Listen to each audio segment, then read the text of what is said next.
Salam persaudaraan dari Bukit Sandar Matahari Nadalaro. Kami menyapamu semua dalam senandung ucap salam dalam Sang Sabda. Bacaan Injil dan Renungan hari ini, edisi 30 Maret 2025, hari Minggu Prapaskah keempat, disusun dan dibawakan oleh Frater Henok Mere SVD. Selamat mendengarkan.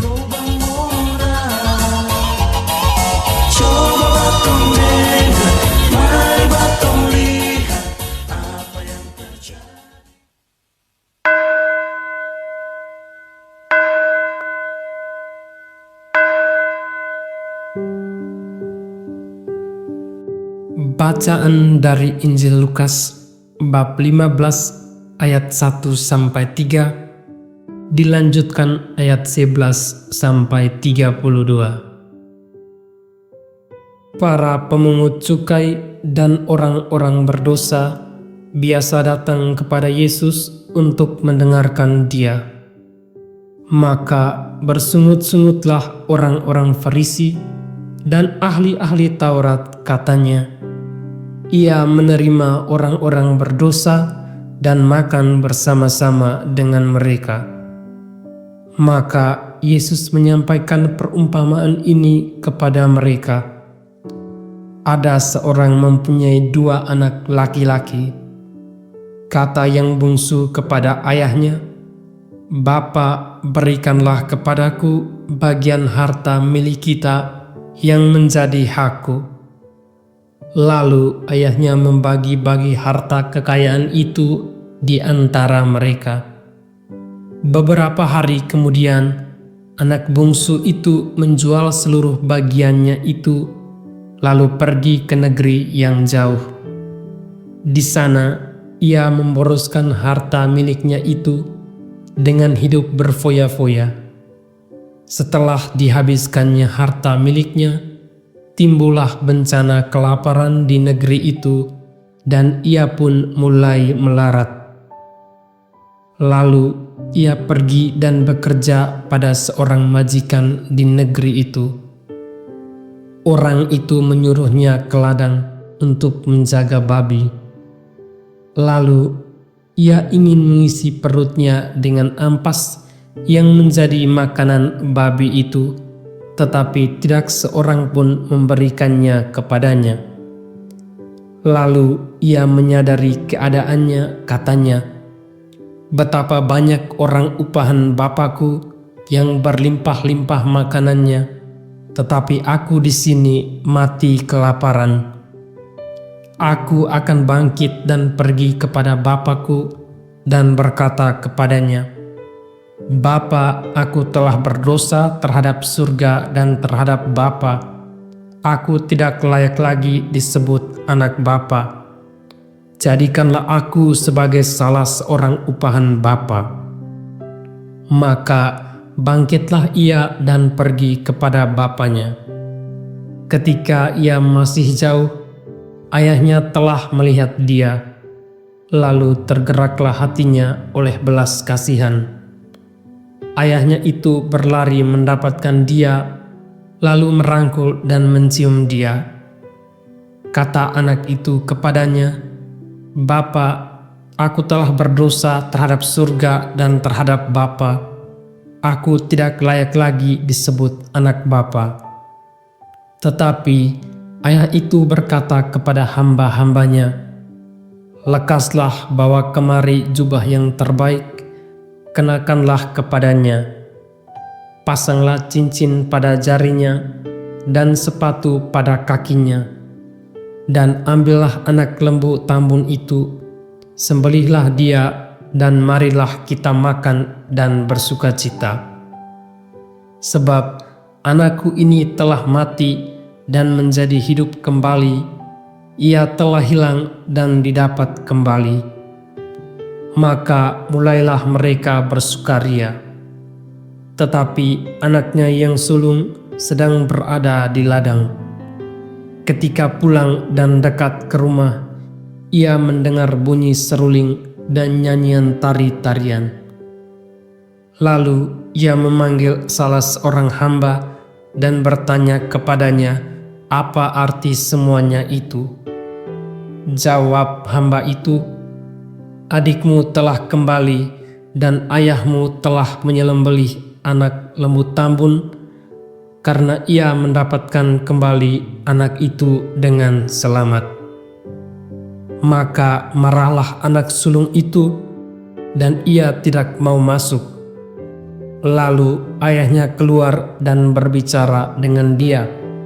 Tetapi ia menjawab ayahnya, katanya, telah bertahun-tahun aku melayani Bapa dan belum pernah aku melanggar perintah Bapa.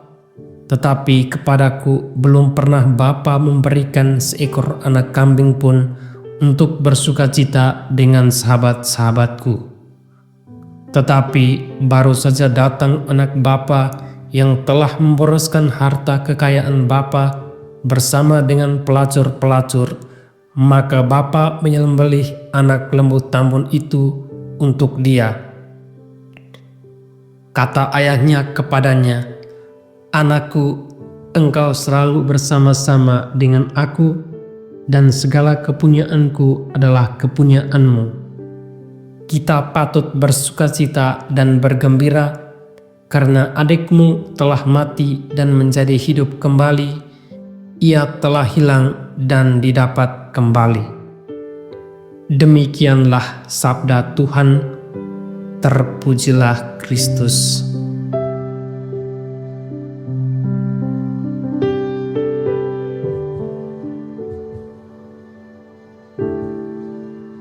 Sahabat Sang Sabda yang terkasih, renungan kita pada hari ini berjudul Bangkit dan Pergi kepada Bapa. Bangkit membuat kita keluar dari kelemahan diri kita. Bangkit memanggil kita menjadi terang dalam kegelapan hati semua orang.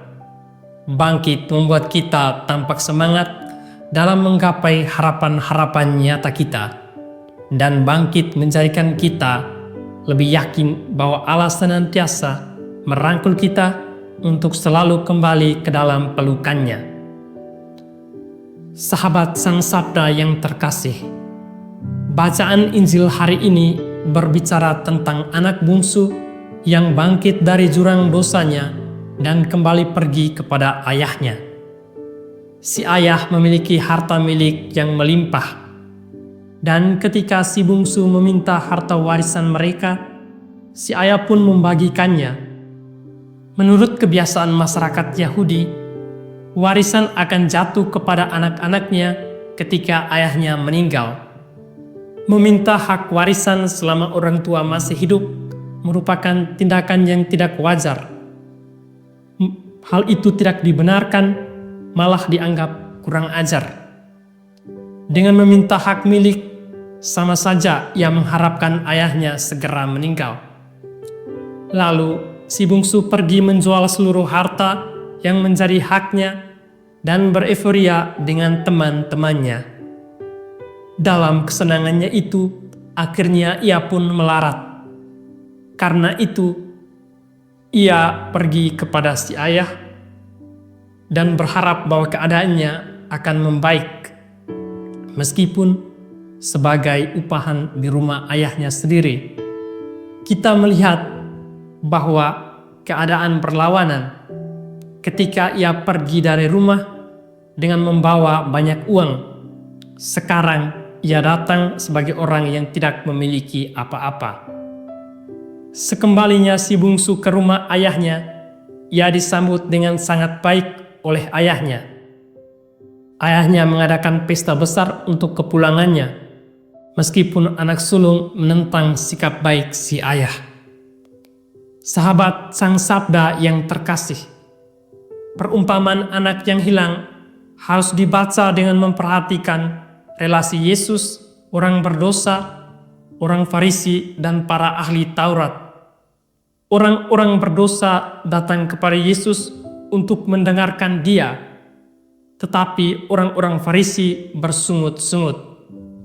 Mereka menghendaki agar Yesus menjauhi orang-orang berdosa.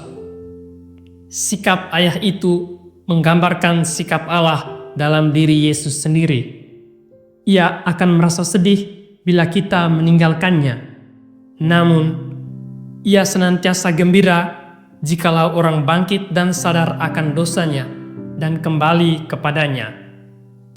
Dewasa ini, ketika berhadapan dengan orang lain, kita sangat sukar mengakui kesalahan, mengelak bahkan menutup keburukan hati kita. Apalagi meminta maaf itu bukan saja sepenuhnya dari hati, namun terlebih karena gengsi dan mau disanjung oleh orang lain. Kita menyadari bahwa martabat semua kita sama di hadapan Allah. Allah selalu bersikap baik dan tidak membeda-bedakan. Ia ingin agar semua kita selamat, asal kita bangkit dan pergi kepadanya. Kita harus belajar dari sikap si Bapa. Bapa adalah pribadi yang Maha Kasih. Jika kita berbuat dosa dan kita bertobat, Bapa di surga tentu akan mengampuni dosa-dosa kita. Yang dibutuhkan Tuhan ialah metanoia, pertobatan dari kita, bukan karena dosa kita, akan tetapi karena cinta Bapa lebih besar daripada dosa kita. Tuhan Yesus memberkati kita sekalian. Amin.